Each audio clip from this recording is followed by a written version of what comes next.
Welcome back, gang. Every day here on the Tech Talks Daily podcast, we attempt to peel back the layers of technological innovation and reveal the business value and transformative impact it has on our lives.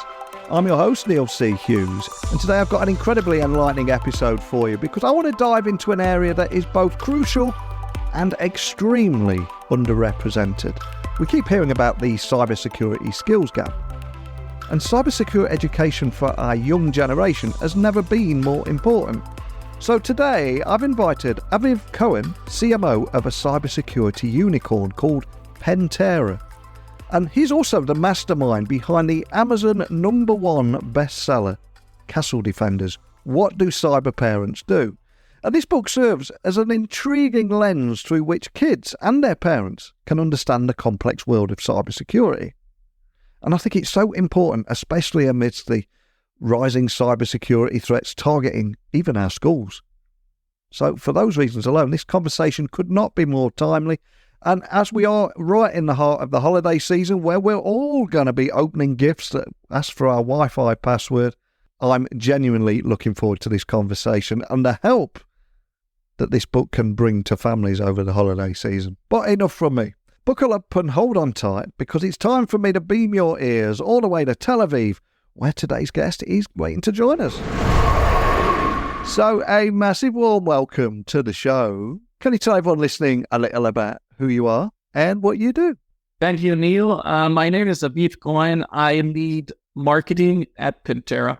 Pentera is a unicorn, a cyber unicorn technology company that does software that actually tests that your security or cybersecurity actually works against whatever is thrown at you by those malicious hackers. It does that testing by emulating real attacks on the security controls and gateways and see that they can hold and withstand and defend against those. And just in the unlikely case that they can't, it will tell you exactly what to fix. So the fact that all of that was done by people in a very, very infrequent fashion in the old days, now any cybersecurity professional can validate and test their security controls with software in an automated way.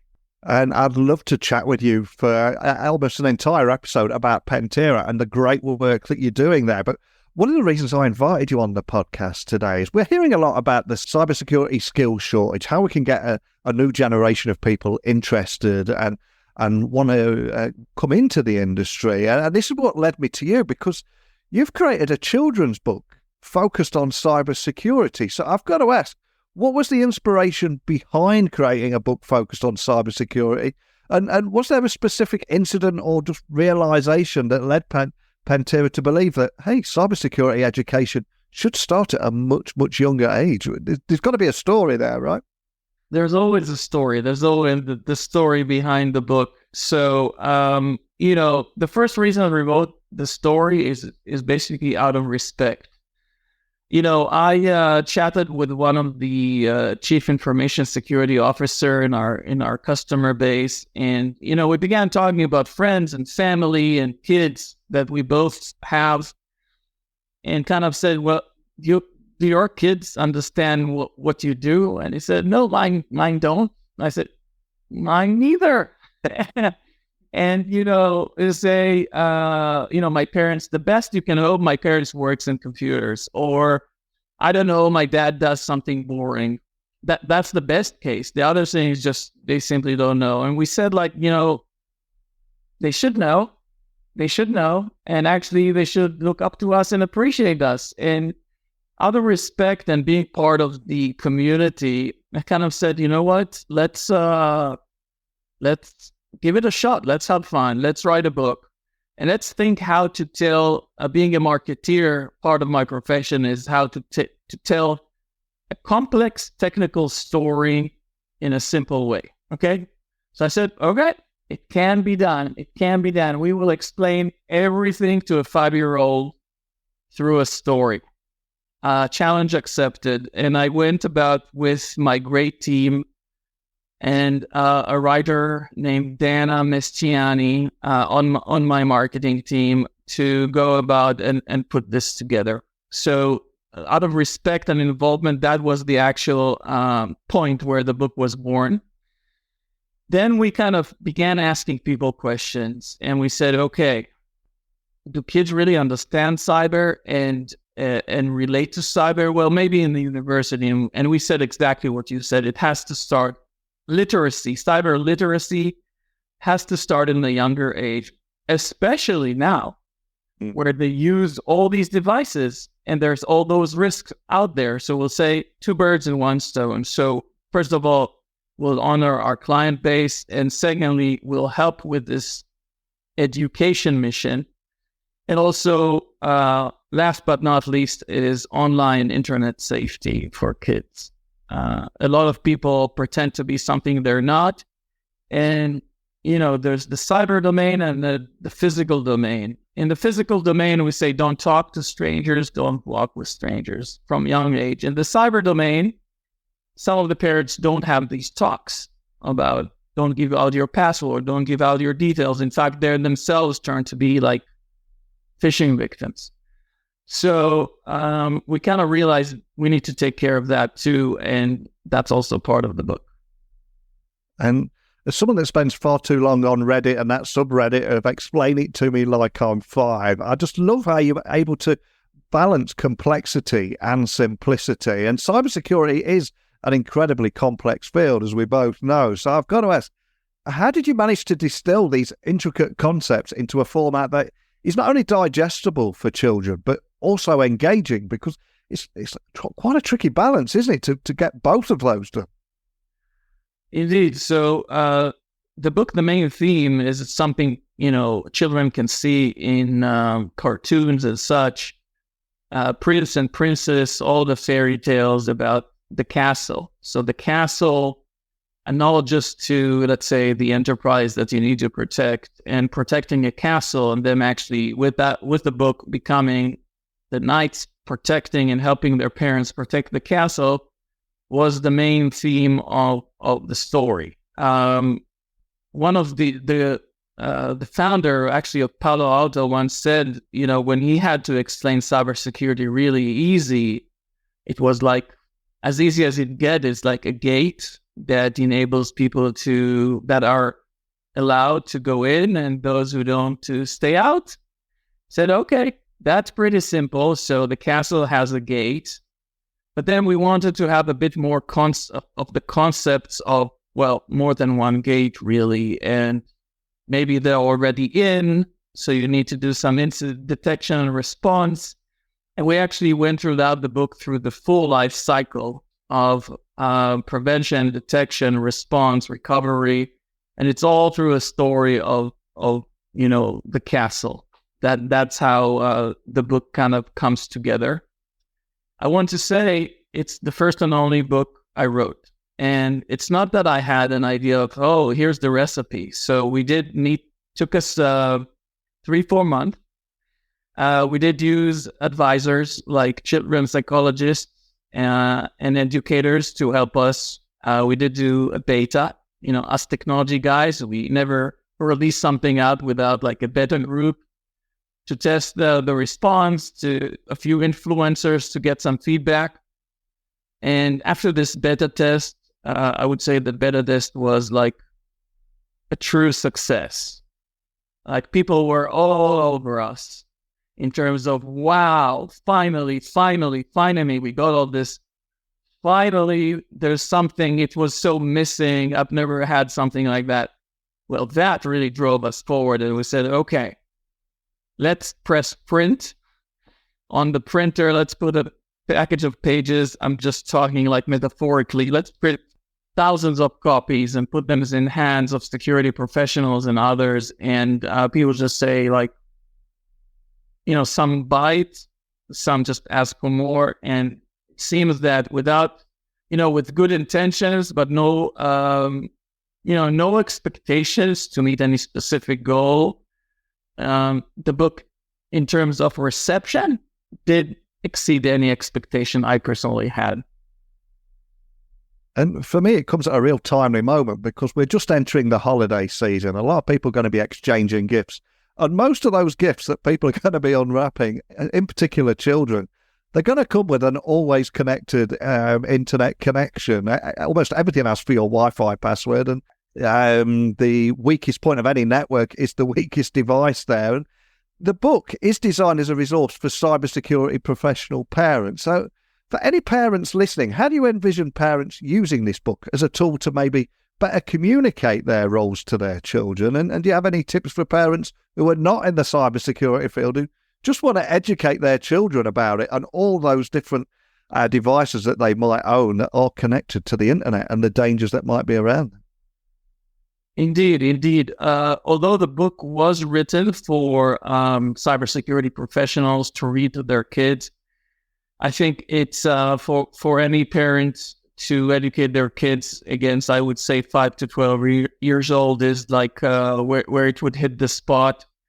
It's a good like nighttime reading or bedtime reading. It's a good story, not too long, not too short. I would say like a 10-minute read. Fun, intimate place, and it gives children something because it's really about them understanding that world. The parents, of course, if they're cyber professionals, they know it inside out. And for those who know nothing, let's say that they're at their children's level of knowledge, it could also be helpful. So I think it's, the simplest way of both enjoying a bedtime read and getting something, a taste, let's say, of cybersecurity and what it stands for, and the fact that there's a mission there to tell you the truth. So definitely for all types of parents. And we're talking about educating younger readers here, but do you also see this book as maybe a potential catalyst for inspiring that next generation of cybersecurity professionals? And what do you think the long-term implications of educating children from that cybersecurity point of view from such a young age could actually deliver to society? Well, we all know that there are hundreds of thousands of open, unmanned cybersecurity jobs all over the place. Takes a long journey of education, like it's deep technology, and many people kind of don't find it as interesting. Now, as human beings, we tend to imitate, we tend to look up to people who are role models. But to do that, we need to understand them. And I really think that if kids, first of all, respect and appreciate what their parents do in cybersecurity, and that is the mission of keeping our society cyber safe, they will follow the likely or more likely follow the footsteps of their parents and want to be like them. And the book makes the parents really heroes, right? These are the heroes, and the kids want to join the fight. And it's really about keeping their way of life safe. You can imagine, Neil, just one day, let's do a grand experiment and, take all the cybersecurity, controls and guardrails down for a single day, right? In a single day, you won't have transportation, gas, electricity, communication, banking, healthcare. You won't have anything, right? Everything is constantly being barraged and attacked and ransomware. And those cyber defenders and the cyber defenses themselves help maintain our current way of life. They are so important, yet invisible. So the people who work in these professionals, and it's long hours, it's stress, they sacrifice. That's the truth. But yet, if you compare them, to firefighters, they don't get the same social status, truly, because it's less understood. It's less understood how much they put in. So I think, to your point about the next generation of following suit, I think it all starts with understanding and looking up to role models. And the book helps a little bit in making the cybersecurity defenders, the parents, more understood and more appreciated. And over in the US, I was recently reading, I think it was the Biden administration is going to be focusing on strengthening cyber defenses in K-12 schools. So I'm curious, how do you see castle defenders maybe aligning with or complementing these governmental efforts could, from the outside looking in, it feels like there's a big opportunity for you here. Yes. So I think that's an important piece of legislation in terms of protecting schools' information and information about students and children in general. That's super important. That legislation does not have much to do with cyber education per se, but rather securing or bringing the school's information technology protection standard to the next level to protect the students' information. I think it's complementary. On one hand, let's protect the schools and the information in them. On the other hand, let's make sure that the kids are part of it and they know what's going on around them, and they have that orientation. I see, it's two separate things, but really cyber education and literacy would build the next generation of people that would protect the next generation of schools.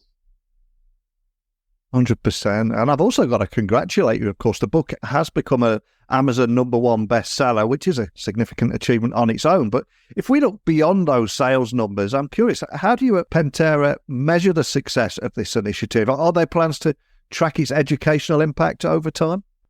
So we're reaching out to schools to see if they want it in their libraries, if they want to do readings. Naturally, it's not a commercial target for us, but success is the more people take interest, and the more a lot of people actually, without even being asked to, they post, let's say on LinkedIn, like a picture of them reading the book and recommend it to friends.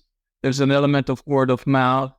So as we see it on social, and as we see books actually being bought or taken, it really encourages us to keep going and see that it works. And it's worth the effort of keeping pushing it forward. Like, a stretch goal would be to have the book on one of the children's reading lists of influencers, like in the United States, the president's, the First Lady, Jill Biden's reading book. Oprah Winfrey in the UK, Princess Beatrice has a children's reading list. So that would be wonderful. I'm using this medium to actually ask for that. But overall, like I'm just glad it's bringing value to people, and also, like, again, a moment of happiness with the kids. Yeah, that's what it's all about. And you did mention keeping going, keep moving forward. So I've got to ask, are there any further plans to expand the Castle Defenders series? Maybe create additional resources, interactive apps, educational games that might further engage children in this subject matter? There seems there's a lot of scope there to do different things too. So indeed, one of the things that we're already in production is an audiobook, and not just an audiobook with a reader, but we're going to have like 5 different voices, the 2 kids, the 2 parents, and the narrator. So an audiobook almost goes today hand in hand with a printed book. Being a global company, Pentera is also looking at translating this book to different languages, because a lot of children in that age do not have a second language and cannot benefit from a book in English. So we're looking at that. I would say candidates might be Japanese, German, French, Spanish, and Italian. Those are like on my list. We also have like a little bit of what you said. We have like coloring books to go along, and some stickers that they can put on their, meal bag. And we're looking into or inviting libraries to do a few reading sessions. We just saw that a few parents take it to their parent day at school. So we say, okay, let's initiate that on our own. And again, all of that under, the premise that this is part of what we're doing for the community and not our day jobs. It's just turned to be something that we feel we're doing for a community, good for the community, and enjoying every moment of it. Love it. Absolutely love the reasons behind it as well. And I think if we zoom out for a moment, educational initiatives are often left to governmental bodies, educational institutions. again, from someone right in the heart of this and the work that you're doing, what role do you think private companies like Pentera should play in educating the public, especially the younger generation, about things like cybersecurity? Because for me, from the outside looking in, you guys have got the experience, the insights, the know-how, and I think it's great how you're passing this on. But I'm curious what your opinion is on where you see private companies playing. So I think a lot of private companies play in training and providing resources to young professionals after college or university or school, and helping them become more specific experts in different domains. A lot of companies have all sorts of schools. I think we're unique in terms that we're going way back to the young age and putting out a resource like this book. The thing is, on account of the actual curriculum, of the schools and what people learn, I think that's up to the school boards whether they want to take it up and how much emphasis they're going to put on technology and cyber in general versus, let's say, classical English, math, literature, history, reaching that balance. But I think it's our small contribution in putting something out there for people to even begin thinking about doing it early. A lot of people are talking about the fact that this domain is apparently part of parenting more than part of the educational system. Like, parents need to say, don't be so many hours here, don't on the mobile device or tablet. Don't give up your details. Don't talk to strangers, suspect of links or presents or all kinds of baits that are coming out at you all the time. So I think it's left to parenting, but it should go into including social media and how to manage yourself there better, ethics, social media ethics, and all the rules. The book does end with the 10 rules. We call it Emma and Oliver's 10 cyber rules to stay safe online, and it helps a little bit on top of the story to have those do's and don'ts and recommendation. I really hope that as curriculum changes and the tools of modern life and curriculums are being modernized, elements of cyber literacy come in earlier, both the computer science of it as well as the how to remain safe in the digital world. Absolutely love that. And you are someone that is helping educating children around cybersecurity from a young age. And I think no matter what age you are, there is a real pressure on everyone to be in a state of continuous learning. So the question I've got to ask you is, where or how do you self-educate? Well, I think being a marketeer over his 50s, going through, right, in our life, it used to be, marketing was a trade show and a brochure. Mm. And then came the social revolution and the digital revolution. And let me tell you, now there's the generative AI revolution. And I was always scared of becoming like a dinosaur, like being left behind. And the marketing profession changes and technology changes. So the way I even define myself is that I'm a constant student. I read between 2 and 3 hours a day on top of, I'm not talking about emails that are coming in the hundreds. I'm talking about, I read a lot every day in fear of staying behind. So these reading and listening and consulting, by the way, different newspapers, if it's culture, if it's economics, doesn't matter. Technologies like the Bitcoin technologies, etc. The thing is that I think people should constantly learn, and I'm maniacal about just keeping on reading and learning all the time. So I do advise it. I know I might have taken it a bit to the extreme, but let's say an hour a day, people need to educate themselves every day. Rather than thinking about, let's say, a course, or I'm going to take something one day. No. every day read something that is putting you outside of your comfort zone, outside of your newspaper about sports or news or whatever. Read something that's maybe the first read won't come natural. You won't understand it in full. And then as you go along, you just gobble up information and suddenly it makes sense.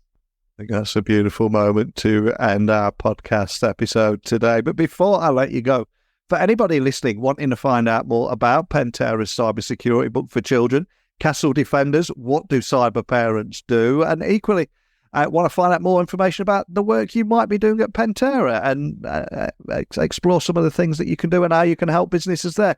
Where would you like to help anyone listen? Where would you like to point anyone listening to find out more information? Definitely. So the Castle Defenders book is available online on Amazon, Barnes and Nobles, and you can get it in a soft copy as soon in Audible as well, or a hardcover. So I would say Amazon, that's the go-to address, and just type in the Castle Defenders. It will pop up. When it comes to Pentera, it's very easy. Pentera, we're testing the cybersecurity defenses actually work, and Pentera.io is our website, not .com, it's Pentera.io, and all you need is, one click away to read about the work we do and how we can help any organization become much more cyber ready and cyber resilient. Well, I think it's so important that we recognise the criticality of cybersecurity professionals towards safeguarding our way of life. And I love how you're getting children involved and how Castle Defenders, the story behind it really is Pentera's way of showing your appreciation to the community, giving back to the community of defenders whose work is less noticed and celebrated compared to some of those more known and visible heroes like medical professionals and firefighters, who, of course, deserve every bit of celebration they receive too. But I love how you're making tech cool here for the younger generation. So just a big thank you for sharing your story today. Neil, thank you for having me. And I do encourage people to pick up and read Castle Defenders, the children's book. Thank you very much. Again, huge thank you to today's guest for helping unlock the potential of educating the young minds that will shape our cybersecure future. From breaking down complex cybersecurity norms to elementary insights through Castle Defenders, I think he's given us so much to ponder. Well, me for sure. And moreover, the future expansion of this book series into different languages, formats, it just underlines those unmet needs in cybersecurity awareness for all ages. And a quick look on our home routers will determine that the average family, it's not uncommon to have 20 plus devices connected to it. So it's good to see the private sector stepping up to fill that educational void. And today's guest, his work challenges each of us to consider maybe our roles as either digital citizens or digital guardians. And again, so much to ponder. So if you've got anything you'd like to add to today's conversation, email me, techblogger@outlook.com. Twitter, LinkedIn, Instagram, just @NeilC.Hughes. I encourage you to continue to join me in exploring how technology can solve real-world problems.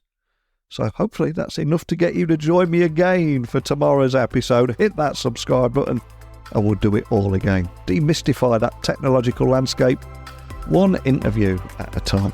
But that's it for today, so thank you for listening as always, and until next time, don't be a stranger.